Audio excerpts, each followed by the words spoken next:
व्यासाय नमनाशाय श्रीशाय नमराशिवे हृद्याय शुद्धविद्याय मध्वाय च नमो नमः। करोतु मम कल्याणं हरिहरय महाविदः गुरुश्च मध्वनामा मे वरदोऽस्तु निरन्तरं। जन्माद्यस्य गतोऽन्वयादितरतश्चार्थेष्वविघ्नस्वराट् तेने ब्रह्महृदायादिकवये मुख्यन्तिकं सूर्यः तेजोवारिमृतं यथा विनिमयो यत्र सर्वो मृषः धाम्ना स्वेन सदा निरस्तभवतं सत्यं वरं धीमहि। सृष्टिस्थित्यप्ययेहानियतितमो बन्धमोक्षाश्च यस्मात् अस्य श्रीब्रह्मरुद्रप्रभृतिसुरनरद्वेषत्वात्मकस्य विष्णोर्विस्ताः समस्ताः सकलगुणरहितः सर्वदोषव्यपेतः पूर्णानन्दायो यो गुरुरतिपरमः चिन्तकेतं महांसम् मूकोऽपि प्रसादेन मुकुन्दशयनायते राजराजायते रिक्तः राघवेन्द्रं तमाश्रये संस्थानरक्षणे शूरान् प्रसन्नान् राघवार्चने प्रणमामि गुरून् नित्यं प्रसन्नशूरमाभवान्। पृथ्वीमण्डलमध्यस्थाः पूर्णबोधमतानुगाः वैष्णवाः कृष्णहृदयाः तां नमस्ते गुरुन् नमः। आपादमौलिपर्यन्तं गुरूणामाकृतिं स्मरेत् तेन विघ्नाः प्रणश्यन्ति सिद्ध्यन्ति च मनोरथाः।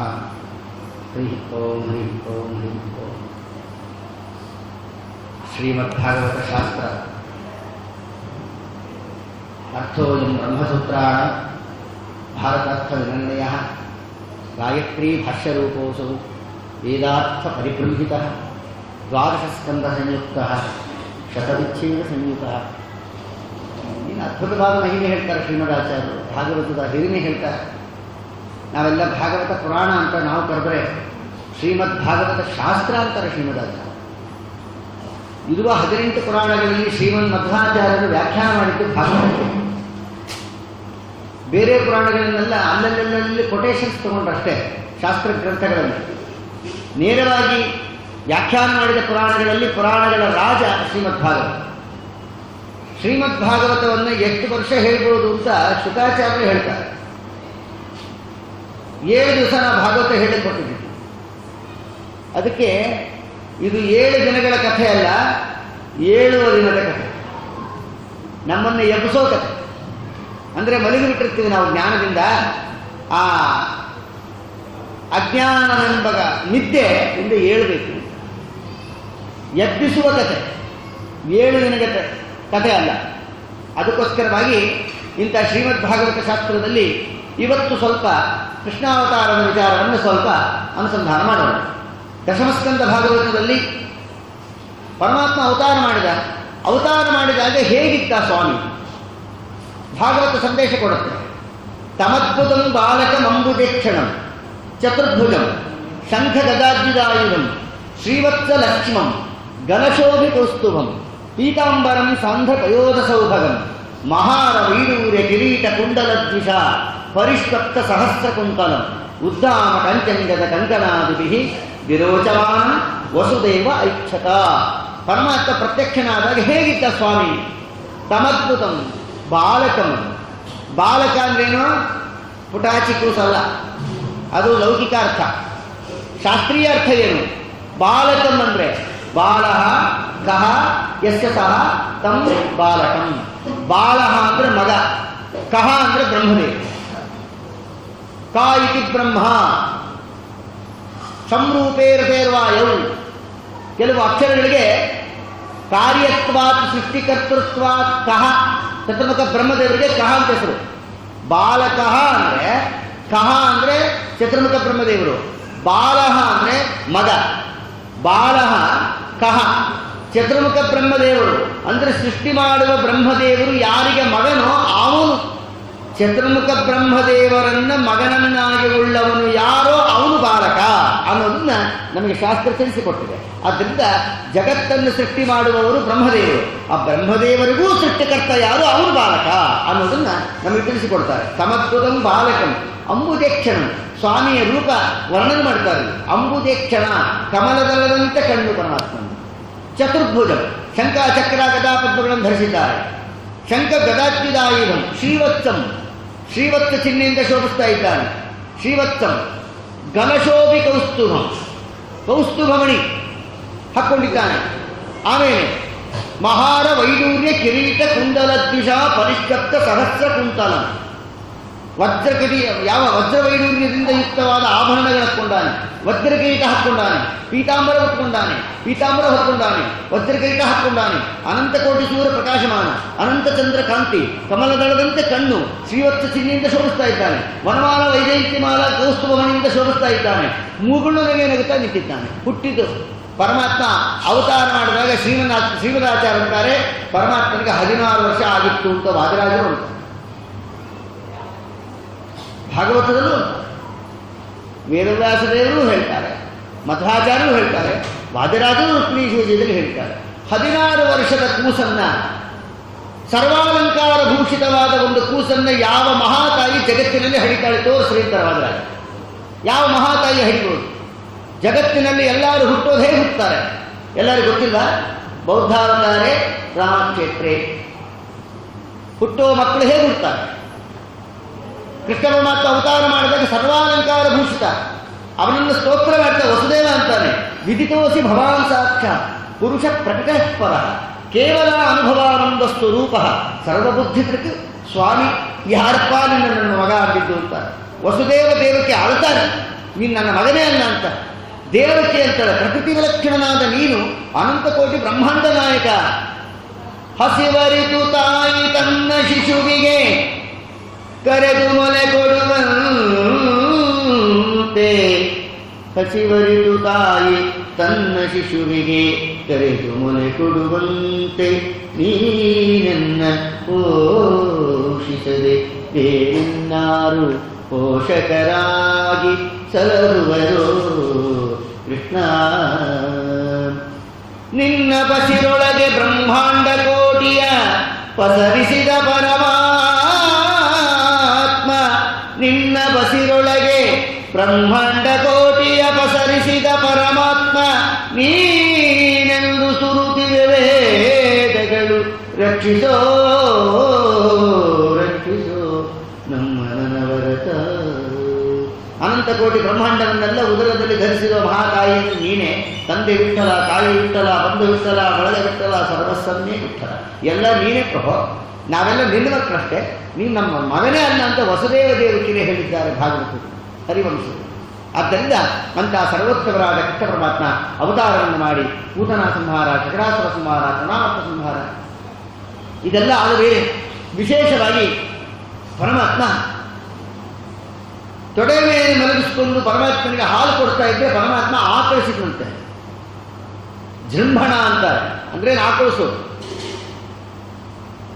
ಜೃಂಭಸ್ವ ಜೃಂಭಸ್ವ ಕಾವ್ಯದಲ್ಲಿ ಬರುತ್ತೆ, ಬಹಳ ಚಂದ ಅದು. ಪರಮಾತ್ಮ ಆಕಳಿಸಿದ್ದಂತೆ. ಪರಮಾತ್ಮ ಆಕಳಿಸಿದ್ದು ತನ್ನ ಮಹಿಮಾ ತೋರಿಸ್ಲಿಕ್ಕೆ, ನಾವು ಆಕಳಿಸೋದು ನಮ್ಮ ಮಹಿಮಾ ತೋರಿಸೋದು.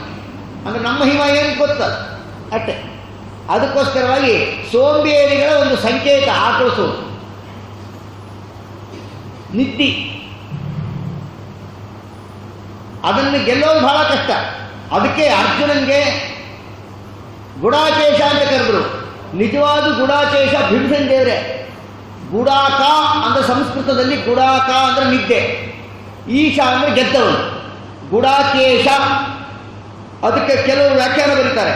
ಈ ಮಣಿಮಂತ ರಾಕ್ಷಸನ ಪರಿವಾರದವರು ಕೆಲವರು ಇದ್ದಾರೆ, ಅವರು ಗುಡಾಕೇಶ ಅಂತ ಭಗವದ್ಗೀತೆಯ ಆ ಶಬ್ದಕ್ಕೆ ಗುಡ ಅಂದರೆ ಬೆಲ್ಲ ಸಂಸ್ಕೃತದಲ್ಲಿ, ಕೇಶ ಅಂದರೆ ಕೂದಲು, ಬೆಲ್ಲದಂತೆ ಕೆಂಪಾಗಿರೋ ಕೂದಲು ನಿನ್ನ ಮುಸುಡಿ ಅಂದರು ಶ್ರೀನಿವಾಸ. ಗುಡಾಕೇಶ ಅನ್ನೋ ಶಬ್ದಕ್ಕೆ, ಗುಡಾಕ ಅನ್ನೋ ಶಬ್ದಕ್ಕೆ ನಿದ್ದೆ ಅಂತ ಅರ್ಥ. ಈಶ ಅಂದರೆ ಗೆದ್ದವನು ಅಂತ ಅರ್ಥ. ನಿದ್ದೆ ಗೆದ್ದವನನ್ನ ಗುಡಾಕೇಶ ಅಂತ ಕರೀತಾರೆ. ಭೀಮಸೇನ ದೇವರಿಗೆ ಆ ಅಬ್ಜೆಕ್ಟಿವ್.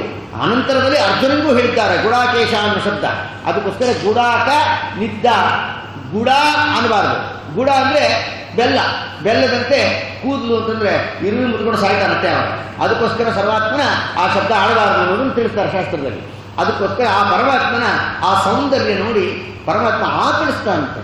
ಆಕಳಿಸಿದ್ರೆ ಸಾತತ್ರ ದೃಶ್ಯತೆ ಜಗಸ್ಥಾನಂಚ ಖಂ ದಿಶಃ, ಸಮಗ್ರ ಬ್ರಹ್ಮಾಂಡ ಕಾಣಿಸ್ತಂತೆ. ಪಟಾಚಿ ಬಾಯಿ, ಹಾಲು ಕೊಡೋ ಬಾಯಿ, ಕುಡಿಯೋ ಬಾಯಿ ಕಣ್ಮುಚ್ಕೊಂಡ ಪರಮಾತ್ಮನ. ಇನ್ನು ನೋಡ್ಲಾರು ಅಂತ ತಾನು ಬಾಯಿ ಮುಚ್ಕೊಂಡ್ತಾರೆ. ಈ ರೀತಿ ಪರಮಾತ್ಮ ಬೋರ್ಲು ಬಿದ್ದ, ಮುಂದೆ ಸರ್ದ. ಅದಾದಮೇಲೆ ಜಾನುಭ್ಯಾಂ ಸಹಪಾಣಿಭ್ಯಾಂ ರಂಗಮಾಣಂ ವಿಚೇರತು. ಭಾಗವತದಲ್ಲಿ ಅಂತಾರೆ ಪರಮಾತ್ಮ ಅದರ ಮುಂದಿನ ಅವಸ್ಥೆ ಏನು ಮಾಡ್ದ? ಅಂಬೇಗಲಿ ಕೂತಲಿ ಬಂದ ಗೋವಿಂದ ಅಂಬುಜನಾಭಯದಿಂದ ಎನ್ನ ಮನೆಗೆ. ಪರಮಾತ್ಮ ಅಂಬೆಗಾಲಿಟ್ಟ ಮುನ್ಸರ್ ಹೊಚ್ಚಲು ದಾಟಿದಂತೆ. ಮಕ್ಕಳು ಹೊಚ್ಚಲು ದಾಟಿಬಿಟ್ರೆ ಏನು ಖುಷಿ ಮಕ್ಕಳು ತಂದೆ ತಾಯಿಗೆ ಗೊತ್ತಾ? ಹೊಚ್ಚಲು ದಾಟಿದಂತೆ ಸ್ವಾಮಿ ಪರಮಾತ್ಮನಿಗೆ ಹೊಚ್ಚಲೇನ್ರಿ, ಬ್ರಹ್ಮಾಂಡದ ಹೊಚ್ಚಲು ದೇವರಿಗೆ, ದೇವರಿಗೆ ಎಲ್ಲಿಂದ ತರ್ತಾರೆ ಹೊಚ್ಚಲು? ಹೊಚ್ಚಲು ದಾಟಿಬಿಟ್ರೆ ಮನೇಲಿ ಕಾಯಿ ಹೊಡಿತಾರೆ ಸಂತೋಷಕ್ಕೆ. ಅಯ್ಯೋ ಒಂದು ಅವಸ್ಥೆ, ಕೂಸು ಒಂದು ಅವಸ್ಥೆ ದಾಟ್ತಾ ಇದೆ ಅಂತ. ಅಂತೂ ಅಂಬೆಗಾಲಿಟ್ಟ ಅವನು ಹೊಚ್ಚಲು ದಾಟಿದ ಅಂದರೆ ಒಂದು ಲೆವೆಲಲ್ಲಿ ಕೂಸು ಆರೋಗ್ಯವಾಗಿ ಬೆಳೀತಾ ಇದೆ ಅಂತ ತಾತ್ಪರ್ಯ. ಸ್ವತಂತ್ರವಾಗಿ ಅಂಬೆಗಾಲಿಟ್ಟ ಮುಂದೆ ಸರಿತು ಕೂಸು ಅಂದರೆ ಅದು ಹೊಚ್ಚಲು ದಾಟಿದ ಕಷ್ಟ. ಕೂಸು ಹೊಚ್ಚಲು ದಾಟಿತು, ಅದೊಂದು ಸಂಸ್ಕಾರ, ಭಾಳ ಸಂತೋಷ, ಕಾಯಿ ಹೊಡಿತಾರೆ. ಹೆಸರು ಕೂಸಿಂದೆ, ಇವರಿಗೆ ದೋಸೆ ಚಟ್ನಿ ಬೇಕಾಗಿರುತ್ತೆ, ಹೊಡ್ಕೊತಾರಷ್ಟೇ. ಯಥಾ ಪ್ರಕಾರ ಅದು ಕೂಸಿನ ಹೆಸರಲ್ಲೇ ಕಾಯಿ ಹೊಡಿತಾರೆ, ಚಟ್ನಿ ಮಾಡ್ಕೊತಾರೆ, ಇಲ್ಲ ಕೊಬ್ಬರಿ ಬರ್ಫಿನಾರು ಮಾಡ್ಕೊಂಡು ತಿಂತಾರೆ. ಇರಲಿ, ಈ ರೀತಿಯಾಗಿ ಆ ಕೃಷ್ಣ ಪರಮಾತ್ಮ ಆ ಅಂಬೆಗಾಲಿನ ಅವಸ್ಥೆ ಮುಗಿತು. ಅದಾದಮೇಲೆ ಗೋಡೆ ಹಿಡ್ಕೊಂಡು ನಡೀಲಿಕ್ಕೆ ಶುರು ಮಾಡಿದ, ಸ್ವತಂತ್ರವಾಗಿ ನಡೀಲಿಕ್ಕೆ ಶುರು ಮಾಡಿದ. ಸ್ವತಂತ್ರ ಸ್ವತಂತ್ರಂಚ ಪರಮಾತ್ಮ ಸರ್ವತಂತ್ರ ಸ್ವತಂತ್ರನೇ. ಎಲ್ಲ ಔಪಚಾರಿಕವಾಗಿ ನೋಡೋರ ಕಣ್ಣಿಗೆ ಬೆಳೆದ ಮಕ್ಕಳಂತೆ ತೋರಿಸ್ತಾ ಹೋದ. ಓಡಾಡ್ಲಿಕ್ಕೆ ಶುರು ಮಾಡಿದ. ಶುರುವಾಯ್ತು ನೋಡ್ರಿ ಅಂತ ಉಂಟ ನಮ್ಮ ಸ್ವಾಮಿ. ಅದರಲ್ಲಿ ಒಂದು ಬಾಲಲೀಲೆಯನ್ನು ಮಾತ್ರ ಕೇಳು, ಮತ್ತು ಮುಂದಿನ ವಿಚಾರಕ್ಕೆ ಹೋಗೋಣ. ಒಮ್ಮೆ ಯಶೋದಮ್ಮ ಮಜ್ಜಿಗೆ ಕಡಿತಾ ಕೂತಿದ್ಲು. ಪರಮಾತ್ಮ ಬಂದ, ಅಮ್ಮ ಹಾಲು ಕೊಡುತ್ತದೆ ಅಶ್ವಾಗಿ. ಸರಿ, ಅವಳು ಮಜ್ಜಿಗೆ ಕಡಿತಾ ಇದ್ದು ಬಿಟ್ಟು ಕೃಷ್ಣನ ತೊಡೆ ಮೇಲೆ ಕೂಡಿಸ್ಕೊಂಡು ಹಾಲು ಕುಡಿಸ್ತಾ ಕೂತ್ಕೊಂಡು. ಆವಾಗ ಏನಾಯಿತು, ಅಡುಗೆ ಮನೆಯಲ್ಲಿ ಒಂದು 5 ಲೀಟ್ರ್ ಹಾಲು ಒಲೆ ನಿಂತಿದ್ಲು. ಅದು ಹಾಲು ಉಕ್ಕಿದ ಶಬ್ದ ಕೇಳಿಸಿತು. ಅದು ಹಾಲು ಉಕ್ಕಿದ ಶಬ್ದ ಕೇಳಿಸಿದ ತಕ್ಷಣ ಅಯ್ಯೋ ಹಾಲು ಉಕ್ಕು ಅಂತ ಕೃಷ್ಣನ ಎತ್ತಿ ನೆಲ ಮೇಲೆ ಕೂತ್ಬಿಟ್ಟು ಓಡೋದು. ಪರಮಾತ್ಮ ಅಂದ, ಎಲ್ಲ 10, 15, 20 ಸಾವಿರಾರು ವರ್ಷಗಟ್ಟಲೆ ಹೋಮ ಅವನ ಯಜ್ಞ ಯಾಗಾದಿಗಳನ್ನು ಮಾಡಿ ಮೂಗಿಡ್ಕೊಂಡು ಅವ್ರದ್ದೇ ಬೇರೆಯವರಲ್ಲ ತಪಸ್ಸು ಮಾಡಿದವರಿಗೆ ನಾನು ಸಿಗುವುದು ದುರ್ಲಭ. ನಾನು ಮಗ ಬ್ರಹ್ಮದೇವರು ವರ ಕೊಟ್ಟಿದ್ದಾರೆ, ನಿನ್ನ ಮಗನಾಗಿ ಬರಬೇಕು ಅಂತ ಬಂದರೆ ನನಗಿಂತ 5 ಲೀಟ್ರ್ ಹಾಲು ಹೆಚ್ಚಾಗಿ ನಿನಗೆ ಮಾಡ್ತೀನಿ ನಿನಗೆ ಅಂತ. ಅವಾಗೆಲ್ಲ ಗಡಿಗೆ ಇಡ್ತಾ ಇದ್ರು. ಒಂದು 20 ಗಡಿಗೆ ತುಂಬ ಕೆನೆ ಕಟ್ಟಿದ ಮೊಸರು, ಕೆನೆ ಮೊಸರು ಮೂಲೆಯಲ್ಲಿ, ಒಂದು ಮೂಲೆಯಲ್ಲಿ 20 ಗಡಿಗೆ ತುಂಬ ಕೆನೆ ಕಟ್ಟಿದ ಹಾಲು, ಒಂದು ಮೂಲೆಯಲ್ಲಿ ಬೆಣ್ಣೆ ಕಾಸಿ ತುಪ್ಪ, ಪಾಕೆಟ್ ತುಪ್ಪ ಅಲ್ಲ, ಒಂದು ಮೂಲೆಯಲ್ಲಿ ಬೆಣ್ಣೆ 20 ಗಡಿಗೆ ತುಂಬ ಹಾಲು, ಮೊಸರು, ಬೆಣ್ಣೆ, ತುಪ್ಪಗಳನ್ನು 20 ಗಡಿಗೆ ಒಂದ್ರ ಮೇಲೆ ಒಂದ್ರ ಏರ್ಸಿಟ್ಟು ಬಿಟ್ಟಿದ್ರು. ಪರಮಾತ್ಮ ಅಂದ, 5 ಲೀಟ್ರ್ ಉಳಿಸ್ತೀಯಾ, ಮಾಡ್ತೀನಿ ನಿನಗೆ ಅಂತ. ಅಕ್ಕಪಕ್ಕ ನೋಡ್ದ, ಒಂದು ಗುಂಡ್ಕಲ್ ಸಿಕ್ತು ಕೈಗೆ. ಆ ಗುಂಡ್ಕಲ್ ತಗೊಂಡು ಅಲ್ಲಿ ವರ್ಷ ಎಲ್ಲ ಜೋಡಿಸಿಟ್ಟಿದ್ದು ಎಲ್ಲ ಗಡಿಗೆಲ್ಲ ಫಾಡ್ ಫಾಡ್ ಫಾಡ್ ಫಾಡ್ ಫಾಡ್ ಫಾಡ್ ಅಂತ ಎಲ್ಲ ಹೊರಗೆ ಹಾಕ್ಬಿಟ್ಟ. ಹಾಲು, ಮೊಸರು, ಬೆಣ್ಣೆ, ತುಪ್ಪ ಮನೆ ತುಂಬ ಹರಿದಾಡಿ ಹೋಗ್ತಾ ಇದೆ. ಬೆಣ್ಣೆ ತಗೊಂಡ ತನ್ನ ಬಾಯಿಗೆ ತುರ್ಕೊಂಡ. ಅಲ್ಲಿ ಬೆಕ್ಕುಗಳು ಹೋಗ್ತಿದ್ದಂತೆ, ಬೆಕ್ಕು ಕೇಳಿದು ಬೆಕ್ಕಿನ ಬಾಯಿ ತುರ್ಕಿದ್ದಂತೆ. ಹೀಗೆಲ್ಲ ಮಾಡ್ತಾ ಇದ್ರೆ ಅಪರೋಕ್ಷ ಜ್ಞಾನಿಗಳಾದ ದಾಸವರೇಣ್ಯರು ಒಂದು ಮುಂಡಿಗೆಯಲ್ಲಿ ಈ ಕೃಷ್ಣನ ಮಹಿಮೆಯನ್ನು ತಿಳಿಸ್ತಾರೆ. ನಕ್ಷತ್ರ ಸುಧನನುದನೊಂದು ದಿನ ನಕ್ಷತ್ರದೊಳಿದ್ದ ನವನೀತನು ತನ್ನಕ್ಷತ್ರದಿಂದ ತೆಗೆದು ನಕ್ಷತ್ರಕ್ಕೆ ಬಂದಂತೆ ಎಸೆಯುತ್ತಿರಲು ಆ ಸಪ್ಪಳಮಂ ನಕ್ಷತ್ರಮಂ ಬಿಡಿದಿದ್ದ ನಕ್ಷತ್ರಾಖ್ಯ ನಕ್ಷತ್ರ ರಾಜಮುಖಿಯೋರ್ಗಳು ನಕ್ಷತ್ರದಿಂಕೇಳಿ ನಕ್ಷತ್ರ ನಂಬೆನ್ನಟ್ಟಿ ಬರೆ ನಕ್ಷತ್ರವಂ ಕೊಡದೆ ತನ್ನ ನಿಜ ಮಂದಿರದ ಏರೊಂದು ನಕ್ಷತ್ರದೊಳುನಿಂದ ಶ್ರೀಕೃಷ್ಣ ರಕ್ಷಿಸಲಿ ನಮ್ಮನವರತ. ಅರ್ಥ ಆಯ್ತಾ? ಅರ್ಥ ಆಯ್ತಾ? ಏನು ನಮ್ಗೆ ಅರ್ಥ ಆಗಲಿಲ್ಲ ಅನ್ನೋದು ಅರ್ಥ ಆಯ್ತು ಅಷ್ಟೇ. ನಕ್ಷತ್ರ ಸುತನನುಜನೊಂದು ದಿನ. ನಕ್ಷತ್ರ ರೋಹಿಣಿ, ರೋಹಿಣಿ ನಕ್ಷತ್ರ, ನಕ್ಷತ್ರ ಸುತ, ನಕ್ಷತ್ರ ರೋಹಿಣಿ, ರೋಹಿಣಿಯ ಸುತ. ರೋಹಿಣಿ ಮಗ ಯಾರು? ಬಲರಾಮ ದೇವರು. ನಕ್ಷತ್ರ ರೋಹಿಣಿ, ನಕ್ಷತ್ರ ಸುತ ಬಲರಾಮ, ಅನುಜ ಅಂದ್ರೆ ತಮ್ಮ. ನಕ್ಷತ್ರ ರೋಹಿಣಿ, ರೋಹಿಣಿಯ ಮಗ ಬಲರಾಮ, ಬಲರಾಮನ ತಮ್ಮ ಕೃಷ್ಣ ಪರಮಾತ್ಮ. ಒಂದು ದಿನ ಏನ್ ಮಾಡ್ದ? ನಕ್ಷತ್ರ ಸುತನನುಜನೊಂದು ದಿನ. ರೋಹಿಣಿಯ ಮಗ ಬಲರಾಮ, ಬಲರಾಮನ ತಮ್ಮ ಕೃಷ್ಣ ಪರಮಾತ್ಮ ಒಂದು ದಿನ ಏನ್ ಮಾಡ್ದ? ನಕ್ಷತ್ರದೊಳಿದ್ದ ನವನೀತಮಂ. ನವನೀತ ಅಂದ್ರೆ ಬೆಣ್ಣೆ. ಬೆಣ್ಣೆ ನಕ್ಷತ್ರದೊಳಗಿತ್ತು. ನಕ್ಷತ್ರ ಯಾವುದಿಲ್ಲಿ? ಮಖಾ ನಕ್ಷತ್ರ. ಗಡಿಗೆ ಅಂತ ಅರ್ಥ. ಗಡಿಗೆಯಲ್ಲಿದ್ದ ಬೆಣ್ಣೆಯನ್ನ ಕೃಷ್ಣ ಪರಮಾತ್ಮ ತನ್ನ ನಕ್ಷತ್ರದಿಂದ ತೆಗೆದು, ಗಡಿಗೆಯಲ್ಲಿದ್ದ ಬೆಣ್ಣೆಯನ್ನು ನಕ್ಷತ್ರದಿಂದ ತೆಗೆದು ಹೇಳಿದ್ರಂತೆ, ಹಸ್ತ ನಕ್ಷತ್ರದಿಂದ ತೆಗೆದು ಆ ಸಪ್ಪಳಮಂ ನಕ್ಷತ್ರಮಂ ಬಿಡಿದಿದ್ದ ನಕ್ಷತ್ರಕ್ಕೆ ನಕ್ಷತ್ರ ರಾಜಮುಖಿಯೋರ್ಗಳು ಪರಮಾತ್ಮ ಗಡಿಗೆ ಹೊಡೆದು ಹಾಕಿದ ಶಬ್ದ ಎಲ್ಲ ಒಬ್ಬಳು ರಾಜಮುಖಿ ಕೇಳಿದ್ಲು. ಅವಳು ಏನ್ ಮಾಡ್ತಾ ಇದ್ಲು? ಡ್ರೆಸ್ಸಿಂಗ್ ಟೇಬಲ್ ಹತ್ರ ನಿಂತ್ಕೊಂಡು ಕುಂಕುಮ ಹಚ್ಕೋತಾ ಇದ್ಲಂತೆ. ನಕ್ಷತ್ರಮಂ ಬಿಡಿದಿದ್ದ, ಅವಳ ಕೈಯಲ್ಲಿ ನಕ್ಷತ್ರ ಹಿಡ್ಕೊಂಡಿದ್ಲು. ಯಾವ ನಕ್ಷತ್ರ? ಭರಣಿ, ಕುಂಕುಮದ ಭರಣಿ ಇಟ್ಕೊಂಡಿದ್ಲು. ಭರಣಿ ನಕ್ಷತ್ರಮಂ ಬಿಡಿದಿದ್ದ. ಅವಳ ಹೆಸರು ಅನುರಾಧ ಅಂತ. ಅನುರಾಧವೆಂಬ ಚಂದ್ರಮುಖಿಯೋರ್ವಳು ಆ ಸಪ್ಪಳಮಂ ನಕ್ಷತ್ರದಿಂದ ಕೇಳಿ ಪರಮಾತ್ಮ ಗಡಿಗೆ ಹೊಡೆದಾಕಿದ ಶಬ್ದನ ನಕ್ಷತ್ರದಿಂದ ಕೇಳಿದ್ಲು. ಯಾವ ನಕ್ಷತ್ರ? ಶ್ರವಣ ನಕ್ಷತ್ರದಿಂದ ಕೇಳಿ ನಕ್ಷತ್ರ ಶಯನನಂ ಬೆನ್ನಟ್ಟಿ ಬರೇ. ನಕ್ಷತ್ರ ಶಯನ ಅಂದ್ರೆ ಆಶ್ಲೇಷ ನಕ್ಷತ್ರ. ಆಶ್ಲೇಷ ಅಂದ್ರೆ ಸರ್ಪ. ಸರ್ಪಶಾಹಿಯಾದ ಕೃಷ್ಣ ಪರಮಾತ್ಮನನ್ನು ನಿಲ್ಲು ಕೃಷ್ಣ ಅಂತ ಓಡಿಸ್ಕೊಂಡು ಮಾತಾಡಿಸ್ಕೊಂತ ಹಿಂಬಾಲಿಸ್ಕೊಂಡು ಓಡ್ ಬಂದು ಕೃಷ್ಣ ಪರಮಾತ್ಮ ನಕ್ಷತ್ರವನ್ನು ಕೊಡದೆ ಅವಳು ಮಾತಾಡ್ತಾ ಇದ್ಲು. ಅವಳು ಮಾತಾಡಿಸಿದ್ರು, ದೇವರು ನಕ್ಷತ್ರ ಕೊಡಲಿಲ್ಲ. ಯಾವ ನಕ್ಷತ್ರ? ಉತ್ತರ ನಕ್ಷತ್ರವನ್ನು ಕೊಡದೆ ತನ್ನ ನಿಜ ಮಂದಿರದ ಓಡ್ ಹೋಗಿ ಅವರ ಮನೆಯ ಮೂಲೆಯಲ್ಲಿ ಕೈ ಕೊಟ್ಟು ನಿಂತುಬಿಟ್ಟಂತೆ. ಮೂಲ ನಕ್ಷತ್ರದೊಳಗಿಂದ ಶ್ರೀಕೃಷ್ಣ ರಕ್ಷಿಸಲಿ ನಮ್ಮನು. ಯಾವ ಪರಮಾತ್ಮ ಈ ರೀತಿಯಾಗಿ ಅವನ ಮಹಿಮೆಯನ್ನು ತೋರಿಸೋ ಕಾಲಕ್ಕೆ ಓಡ್ತಾ ಇದ್ದಾನೆ. ಈ ಮಕ್ಕಳುಗಳು ಓಡಿದರೆ ತಾಯಿ ಹಿಡಿಯೋದು ಕಷ್ಟ ರೀ. ಇನ್ನು ಲೋಕಸುಂದರ ಮುಖ್ಯ ಸ್ವಾಮಿ ಅವನು ಹಿಡಿಬೇಕು ಅಂತ ಪ್ರಯತ್ನ ಪಡ್ತಾ ಇದ್ದಾಳೆ. ನಮ್ಮ ಸ್ವಾಮಿ ಸಿಗ್ತಾ ಇಲ್ಲ. ಆದರೂ ಸಿಕ್ಕ ಅಂತಾರೆ ವಾದರಾಸ್ವಾಮಿ. ಪರಮಾತ್ಮ ಸಿಕ್ಬಿಟ್ಟ ಅಂತ, ಕರುಣೆಯಿಂದ ಸಿಕ್ಬಿಟ್ಟ ದೇವರು. ಯಾಕೆ ಅಂದರೆ ಚಮತ್ಕಾರ. ರುಕ್ಮಿಣೀಶ್ ಇರ್ತಾರೆ ಏನು ಅಂದರೆ, ಕೃಷ್ಣ ಪರಮಾತ್ಮ ಹಾಲು ಮೊಸರು ಬೆಣ್ಣೆ ತುಪ್ಪ ಎಲ್ಲ ತುಳ್ಕೊಂಡು ಓಡಾಡಿದ್ದಕ್ಕೆ ಕಾಲೆಲ್ಲ ಹಸಿಯಾಗಿತ್ತಲ್ಲ ಪರಮಾತ್ಮಂದು. ಅವನ ಕಾಲಲ್ಲಿ ಪಾದದಲ್ಲಿ ಧ್ವಜವಜ್ರಾಂಕುಶ ರೇಖಾಂಕಿತವಾದ ಪರಮಾತ್ಮನ ಶಂಖಚಕ್ರ ಗದಾಂಕಿತವಾದ ಪರಮಾತ್ಮನ ಪಾದ.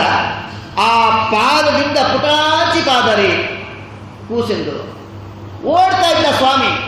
ಓಡ್ತಾ ಇದ್ರೆ ಅವನ ಧ್ವಜವಜ್ರಾಂಕುಶ ರೇಖಾಂಕಿತವಾದ ಪರಮಾತ್ಮನ ಪುಟ್ಟ ಪಾದ ಎಲ್ಲ ಕಡೆ ಮೂಡ್ತಾ ಹೋಯ್ತು ನೆಲದ ಮೇಲೆ. ಯಶೋದಮ್ಮ ಅವನು ಹಿಡಿಬೇಕು, ಅವನು ಹಿಂದೆ ಓಡೋದು. ಅವನು ಹಿಂದೆ ಓಡೋ ಕಾಲಕ್ಕೆ ಏನಾಯ್ತು, ಒಂದು ದೊಡ್ಡ ಮಲ್ಲಿಗೆ ಹೂವಿನ ಕುಚ್ಚು ತಲೆಯಲ್ಲಿ ಮುಡ್ಕೊಂಡಿದ್ಲು. ಅವನನ್ನ ಹಿಡಿಬೇಕು ಅಂತ ಕೃಷ್ಣನ ಹಿಂದೆ ಓಡ್ತಾ ಇದ್ರೆ ಮುಂದೆ ಪರಮಾತ್ಮ ಓಡ್ತಾ ಅವನ ಕಾಲಿನ ಹೆಜ್ಜೆ ಗುರುತುಗಳೆಲ್ಲ ಮೂಡ್ತಾ ಹೋಗಿದ್ವು. ಇವಳು ಹಿಂದೆ ಓಡ್ತಾ ಇರೋ ಕಾಲಕ್ಕೆ ಇವಳು ಮುಡ್ಕೊಂಡಿರೋ ಮಲ್ಲಿಗೆ ಹೂವಿನ ಕುಚ್ಚಿನ ಒಂದೊಂದೇ ಹೂವು ಕೃಷ್ಣ ಪರಮಾತ್ಮನ ಪಾದಗಳ ಮೇಲೆ ಬೀಳ್ತಾ ಹೋದಂತೆ. ಹೋದ ತಕ್ಕ ಪಟ್ಟಂತ ನಿಂತ್ಕೊಂಡ. ಯಾರು ನನ್ನ ಪೂಜೆ ಮಾಡ್ತೀರೋ ಅವರಿಗೆ ನಾನು ಸಿಗ್ತೀನಿ. ಒಂದು ದಳಸಿ ತುಳಸಿ ಬಿಂದು ಗಂಗೋದಕವ ಇಂದಿರಾ ರಮಣಗೆ ಅರ್ಪಿತನುತ್ತ ಒಂದೇ ಮನದಲ್ಲಿ ಸಿಂಧು ಶಯನ ಮುಕುಂದ. ಯಾವ ಪರಮಾತ್ಮ ಪ್ರೀತಿಗಾಗಿ ಪತ್ರಂ ಪುಷ್ಪಂ ಫಲಂ ತೋಯಂ. ಇದಕ್ಕೆ ಅರ್ಥ ಬಹಳ ದೊಡ್ಡದದೆ. ಈ ಟೈಮ್ ಇಲ್ಲ, ಮುಂದಿನ ಸರಿ ಪ್ರವಚನಕ್ಕೆ ಬಂದಾಗ ಡ್ರೆಂತ್ ಗಾಡ್.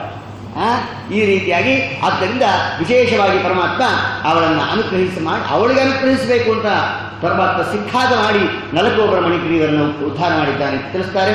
ಇದಾದ ಮೇಲೆ ಪರಮಾತ್ಮ ಕಂಸನ ಸಂಹಾರವನ್ನು ಅನಾಯಾಸವಾಗಿ ಮಾಡಿದ್ದಾನೆ. ಅದಾದ ಮೇಲೆ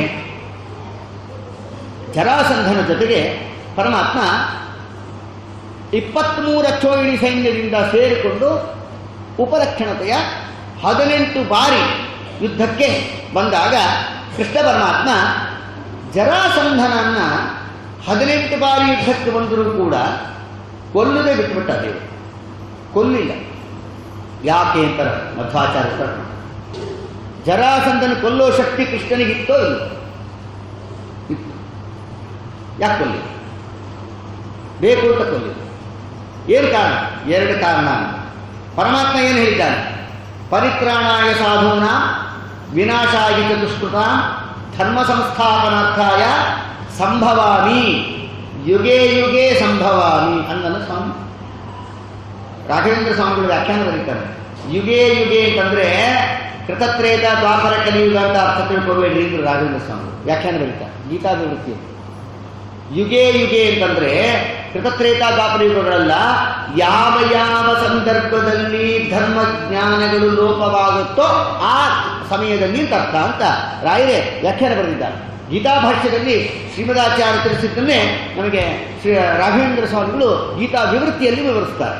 ಇಲ್ಲಿ ಏನಾಯಿತು, ಪರಮಾತ್ಮ ಅವತಾರ ಮಾಡಿದ್ದೇ ಭೂಭಾರ ಹಣ್ಣಕ್ಕಾಗಿ. ಪರಮಾತ್ಮ ಜರಾಸಂಧ ದುರ್ಮಾರ್ಗ ಅಂತ ಗೊತ್ತು.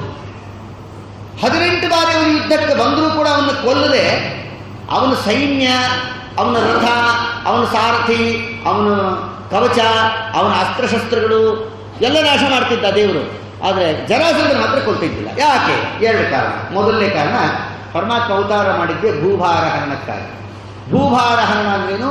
ಭೂಲೋಕದಲ್ಲಿರುವ ದುಷ್ಟ ರಾಕ್ಷಸರು, ದುಷ್ಟ ಅಸುರರು ಯಾರಿದ್ದಾರೆ, ದುರ್ಮಾರ್ಗರು, ಅವ್ರನ್ನ ಕೊಂದಾಕೊಡ್ಬೇಕು ಅಂತಲೇ ಪರಮಾತ್ಮ ಅವತಾರ ಮಾಡಿದ್ರು. ಈಗ ಜರಾಸಂಧನ ಪರಮಾತ್ಮ ಯಾಕೆ ಬಿಡ್ತಾ ಇದ್ದ ಒಬ್ಬನ್ನೇ ಅಂತಂದ್ರೆ, ಜರಾಸಂಧನನ್ನು ಒಂದು ಸರಿ ಯುದ್ಧದಲ್ಲಿ ಗೆದ್ದು ಕಳಿಸಿದ ಮೇಲೆ ಅವನೇನು ಮಾಡ್ತಿದ್ದ, ಟೈಮ್ ಸ್ವಲ್ಪ ಗ್ಯಾಪ್ ತಗೊಂಡು ಎಲ್ಲ ದುಷ್ಟರನ್ನೆಲ್ಲ ಕಲೆಕ್ಟ್ ಮಾಡ್ಕೊಂಡು ಮತ್ತೆ ಯುದ್ಧಕ್ಕೆ, ಆ ದುಷ್ಟರನ್ನೆಲ್ಲ ಕೃಷ್ಣ ಪರಮಾತ್ಮ ಕೊಂದು ಹಾಕ್ತಿದ್ದ. ಆಮೇಲೆ ಮತ್ತೊಂದು ಕಲೆಕ್ಟ್ ಮಾಡಿ ಕೊಟ್ಟು ಹೋಗ್ತಿದ್ದ. ಕೂತಲ್ಲೇ ಭೂಭಾರ ಹರಣ ಆಗ್ತಾ ಇದೆ. ನಾನೇ ಸಂಚಾರ ಮಾಡಲಿ ಪರಮಾತ್ಮ. ಜರಾಸಂಧನಂತ ಒಬ್ಬ ದುರ್ಮಾರ್ಗನ ಬಿಟ್ಟರೆ ಸಾಕ್ರಿ, ಅವನು ಜಗತ್ತಲ್ಲಿರೋ ಎಲ್ಲ ದುರ್ಮಾರ್ಗನೂ ತಾನೇ ಹೇಳ್ಕೊಂಬರ್ತಾನೆ. ಹೌದಲ್ಲ? ಈಗ ಜರಾಸಂಧ ಕೃಷ್ಣ ಪರಮಾತ್ಮನ ಮೇಲೆ ಯುದ್ಧಕ್ಕೆ ಕರ್ಕೊಂಬರೋ ವ್ಯಕ್ತಿಗಳು ಯಾರಿರ್ತಾರೆ?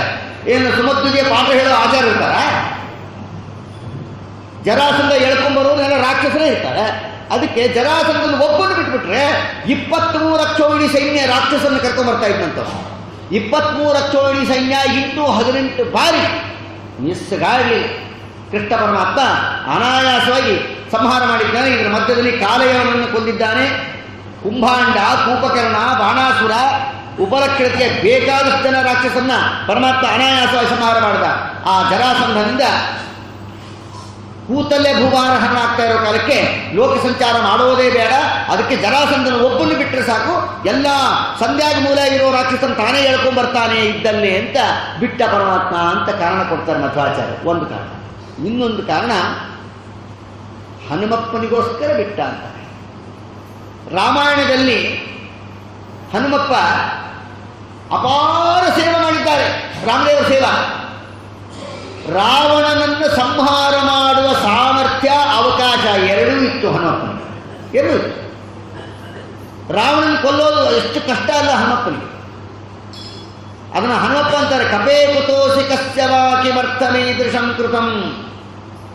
ಕೇಳಿದ ಅವನು, ಏ ಕೋತಿ, ಯಾರು ನೀನು? ಎಲ್ಲಿಂದ ಬಂದಿ? ನಿನ್ನ ನಾಯಕ ಯಾರು? ಯಾಕೆ ಇಲ್ಲಾಕೆ ಬಂದಿ? ಅಶೋಕವನ್ನು ಯಾಕೆ ನಾಶ ಮಾಡಿದಿ? ನನ್ನ ಮಗನ ಯಾಕೆ ಕೊಂದಿ? ಈ ಸ್ತುತ ಪ್ರಶ್ನೆ ಕೇಳ್ದ. ಹನುಮಪ್ಪ ಅಂತಾರೆ, ಅವೈಹಿ ದೂತಮಾಗತಂ ದುರಂತ ವಿಕ್ರಮಸ್ಯಮ ರಘೋತ್ತಮಸ್ಯ ಮಾರುತಿಂ ಕುಲಕ್ಷಯೇತವೇಶ್ವರಂ. ನೀನೇನಾರು ಮರ್ಯಾದೆಯಿಂದ ಸೀತಾಕೃತಿಯ ಬಿಡುಗಡೆ ಮಾಡಿ ರಾಮಚಂದ್ರ ದೇವರಿಗೆ ಶರಣ ಹೊಂದಿದಿ, ಬದುಕ್ಯ. ಇಲ್ಲ ಸಪುತ್ರ ಮಿತ್ರ ಬಾಂಧವೋ ವಿನಾಶಮಾಶು ಯಾಸಸಿ. ರಾಮದೇವರು ಬರೋದು ಬೇಡ, ನಿನ್ನ ಇನ್ಸೆಕ್ಟ್ ನೀನು. ರಾಮದೇವರು ಯಾಕೋಬೇಕು ನಿನ್ನ ಕೊಲ್ಲಕ್ಕೆ? ನಾನೇ ಸಾಕು ಅಂತ ಹನುಮಪ್ಪ. ಯಾಕೆ ಗೊತ್ತಾ?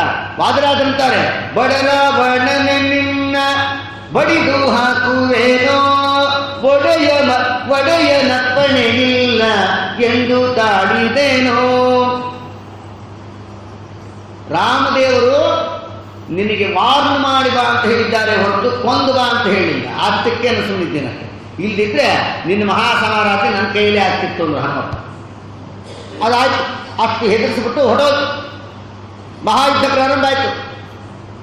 ಹನುಮಪ್ಪನಿಗೆ ರಾವಣನ್ನು ಕೊಲ್ಲೋ ಅವಕಾಶ ಸುಂದರಕಾಂಡ ಕಾಲಕ್ಕೆ ಇತ್ತು. ಮನಸ್ಸು ಮಾಡಿದ್ರೆ ಲಂಕಾಪಟ್ಟಣನೇ ಬೆಂಕಿ ಹಚ್ಚಿ ಸುಟ್ಟು ಬಂದ ಹನುಮಪ್ಪನಿಗೆ ರಾವಣ ಇಂದ್ರಜಿತ್ತನ್ನು ಕೊಲ್ಲೋದು ಕಟ್ಟಿದ್ದ? ಕೊಲ್ಬೋದಿತ್ತು. ಬೇರೆ ಬೇರೆ ಕಾರಣ ಇದೆ, ದೇವರ ಸಂಕಲ್ಪ ಅಂತ ವಾಪಸ್ ಬಂದರು ಹನುಮಪ್ಪ. ಇಲ್ಲಿ ಮಹಾಯುದ್ಧ ಪ್ರಾರಂಭ ಆಯಿತು. ನೀಲ, ಐಂದ, ವಿವಿಧ, ಸುಗ್ರೀವ, ಜಾಂಬವಂತ, ಅಂಗದ ಎಲ್ಲರೂ ಸರಿಸ್ಕೊಂಡು ಕಪಿಗಳೆಲ್ಲ ದಿಕ್ಕಾಪಾಲಾಗಿ ಓಡ್ಬಿಟ್ರಂತೆ ರಾವಣನ ಸೈನ್ಯ ನೋಡಿ. ನಾವು ಬದುಕಿದ್ರೆ ಸಾಕು ಅಂತಹ ಕಪಿಗಳು ಓಡಿದ್ರಂತೆ. ಎಲ್ಲರೂ ಸರಿಸ್ಕೊಂಡು ಮುಂದೆ ಸರ್ದ ಹಂಗಂತ ಬಂದು ಹನುಮಪ್ಪ ಎದುರಿತ್ತು. ರಾವಣನ ಸತ್ನಪ್ಪ ಅಂದ್ಕೊಂಡ. ಅವನಿಗಾಗಲೇ ಏಕೆ ತಿಂದಿದ್ದ ಅಲ್ಲಿ ಸುಂದರಕಾಂಡ ಕಾಲಕ್ಕೆ. ಮಗನ್ನೇ ಕೊಂದು ಹಾಕಿ ಎಲ್ಲ ಲಂಕಾಪಟ್ಟಣಕ್ಕೂ ಕಾರ್ತಿಕ್ ದೀಪೋತ್ಸವ ಮಾಡಿ ಹೋಗಿದ್ರಲ್ಲ ಹನುಮಪ್ಪ.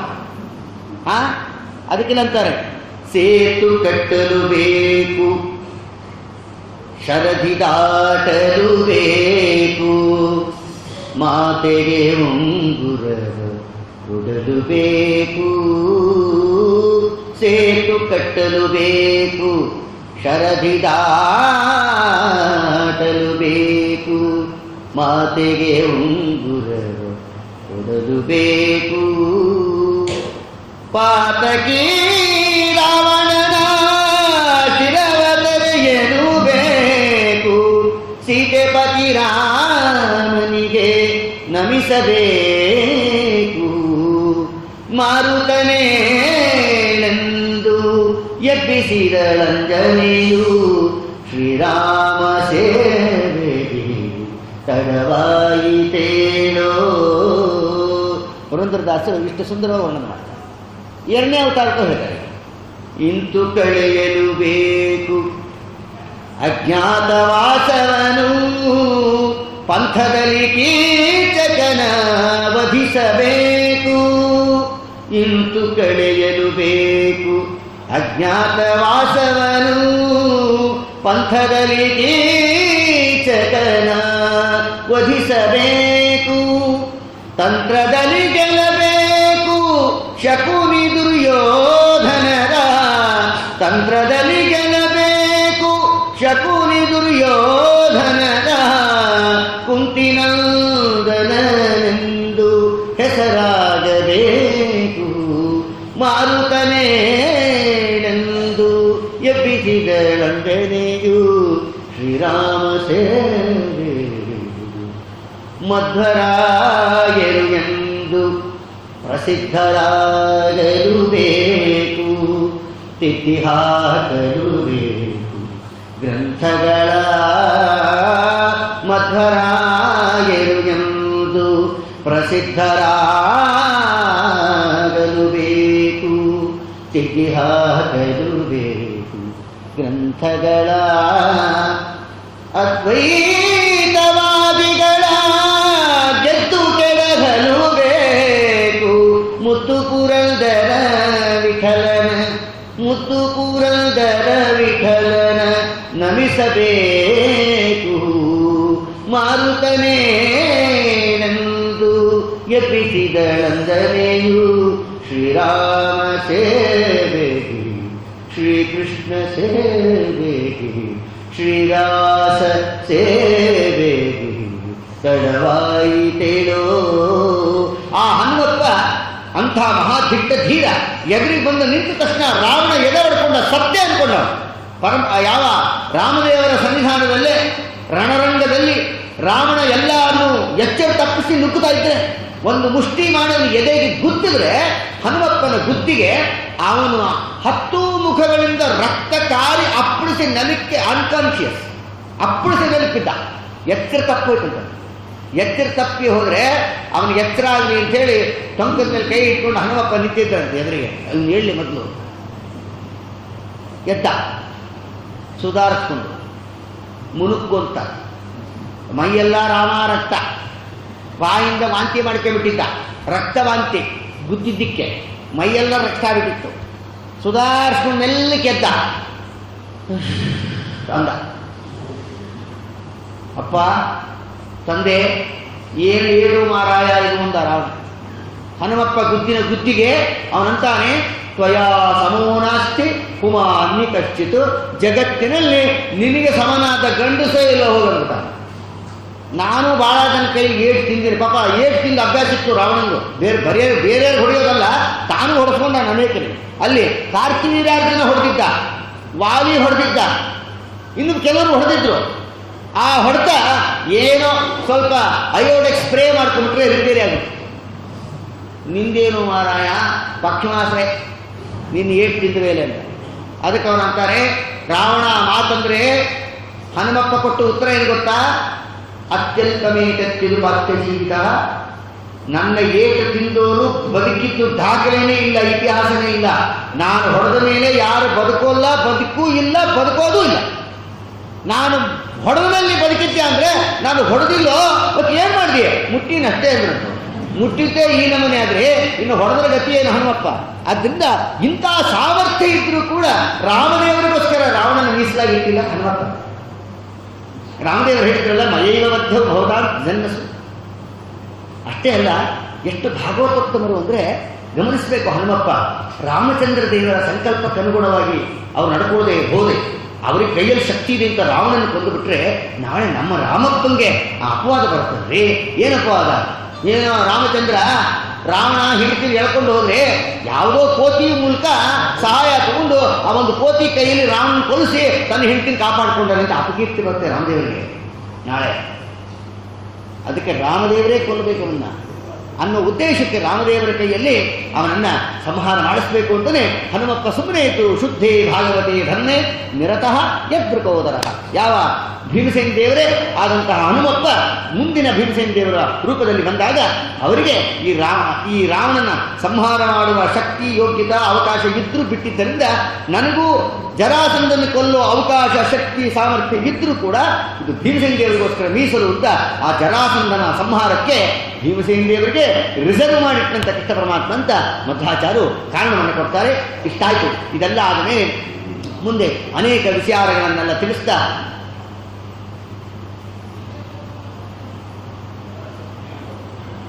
ಪರಮಾತ್ಮನ ರುಕ್ಮಿಣೀ ಕಲ್ಯಾಣದ ಸಂದರ್ಭಕ್ಕೆ ಬರ್ತಾರೆ.